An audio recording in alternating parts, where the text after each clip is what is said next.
Cassava is my favorite provision of all time. Like any other dish you could think of making with another provision, like fries, cassava fries, potato fries, no comparison. Cassava fries just better. And this is such a versatile provision. You can make fufu, you can make cassava porridge, you can make pone, you have farine. The list goes on and on. Cassava is the top tier, the GOAT, the greatest of all time when it comes to provision. But comment below and let me know what is your favorite provision, except if your favorite provision is sweet potato. If sweet potato is your favorite provision, don't bother to comment. I'm joking. They can comment too. But sweet potato, I think, is my least favorite provision because, it's just sweet. And I find, in my opinion, a provision have no right being sweet. A sweet potato is like a angry mango. A mango that, had a hard life. It's like what it is, why it's sweet. It's sweet like a fruit, but it's not a fruit. It hard like a provision. You had to cook it to eat it. Yeah. Sweet potato for me don't make no sense. Butter cassava, very simple to make, very easy to make. We have a few little things you could put in there to make sure that your butter cassava up there. Like top tier, nothing to compare to it. Yeah. So today we're gonna jump in and I'm gonna show you how to make a real best butter cassava. So the first thing we wanna do is peel the cassava. Now, if you're watching this in the Caribbean from Trinidad or any other country in the region, if you bought this in the market, then chances are you would have to wash it first because, of course, it is a provision. It grows in the ground. And when we buy it in the market, it's usually covered in mud. But if you're watching this from like the States or so, I know that they get it with wax on it, so you don't have to worry about washing it before you peel it. But for us, you definitely want to do that. And the way to peel it is something I learned from my late Aunt Charmin. She's no longer with us, but this is something I will always remember her for, and that is how to peel cassava. So basically, place your knife at an angle, you make an incision, and then you roll the knife along the surface of the cassava at that angle. Like so. Keep rolling it.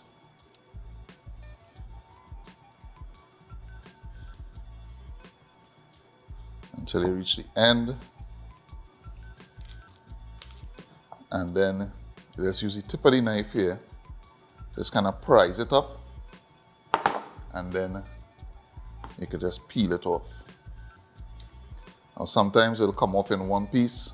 Sometimes it'll kind of break apart and you'll have to use the knife to keep prising it. But this is the easiest way to peel cassava. And I really had to thank my Aunt Charmaine for teaching me this, because this was a life changer. You really don't want to see how I was peeling cassava before I learned how to do this. It was, a hatchet job. So look at that. Simple, easy, So you're making an incision into the skin, into the cassava, and then at an angle, of course, and then rolling the knife at that same angle across the surface of the cassava. Making sure that the incision goes just beyond the skin. Roll it down to the tip.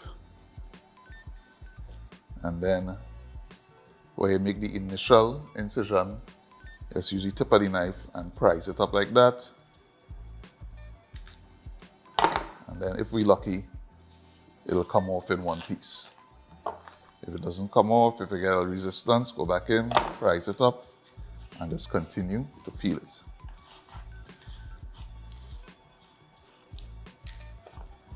As easy as that. And I know some people don't like cassava, and the main reason why they don't like cassava is because of that fibrous core that people leave in sometimes when they're cooking it.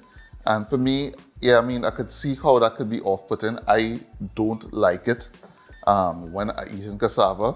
So what I like to do is cut it into little pieces like this, and then just use the knife and just remove the core of the cassava, which again is where you would tend to get that very fibrous part of it when you cook it.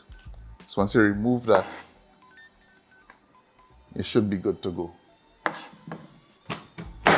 As you can see, that vein that run in there, that is what would give you that very fibrous texture in the cassava. So we just want to remove that. Next, you want to bring your water to a rolling boil, add a pinch of salt, then you want to add the pieces of cassava.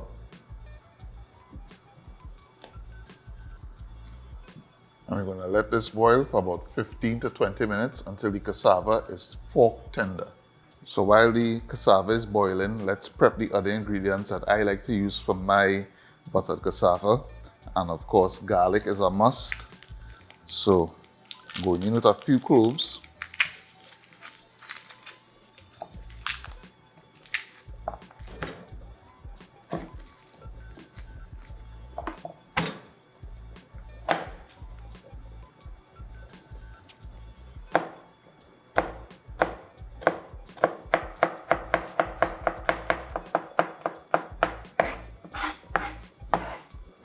The next ingredient I like to use in my butter cassava is fine thyme.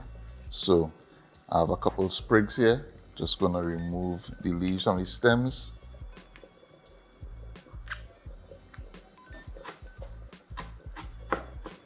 Okay, so almost 20 minutes later, and our cassava has reached its desired tenderness. So if you look at here, the fork goes through it with ease, no resistance. This is what we're looking for. This is the level of doneness that we're looking for with the cassava. And any other pieces of the core that you get in it, you can just take it out. And as you can see again, fork tender, the fork goes through it with no resistance at all. So we're good to go here. So now it's time to move on to our next step, which is adding the butter to our buttered cassava. So to our pot, I'm adding 4 tablespoons of unsalted butter. And of course, if you wanted to make this dish completely vegan, you could use olive oil, coconut oil, or vegetable oil instead. But the butter, of course, gives it a very, well, not to be redundant, but buttery finish. But what's important is using some sort of fat to incorporate or infuse the garlic flavor into the cassava, but also to give the cassava that kind of luxurious, buttery, creamy feel when you bite into it or when you're eating it, to give it that mouth feel. Add in our garlic. And you're just sauteing the garlic until it goes fragrant. You don't really want any sort of color on this at all, or no color on it at all. You just want it to, start to release its aroma. And one time you want to add your cassava.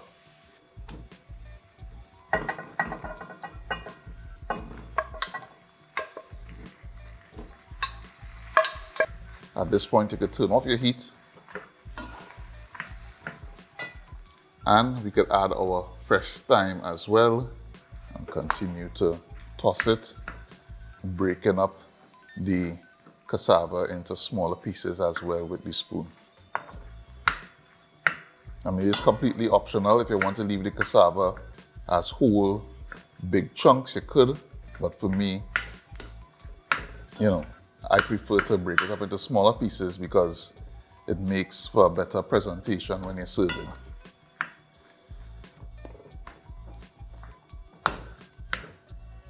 And as easy as that, we have some perfect butter cassava that we could use as a side dish to any kind of stew peas, callaloo, some stew meat, stew fish. Good to go right here. This is a real nice side dish to have with your Sunday lunch. And as simple as that, butter cassava, done. I mean, simple process, simple ingredients, but the outcome, something extremely delicious. The only thing left for me to do is to go and make some callaloo or something to go with this because, yeah, I ain't gonna sit down and eat this just so. So if you like this recipe, please give it a thumbs up and give it a share. If you do try it, tag me on social media, would love to see it. And of course, the full recipe will be posted in a link in the video description. And if you're not subscribed to the channel, please take a moment to do so. As always, thanks for watching, and I'll see you in the next one.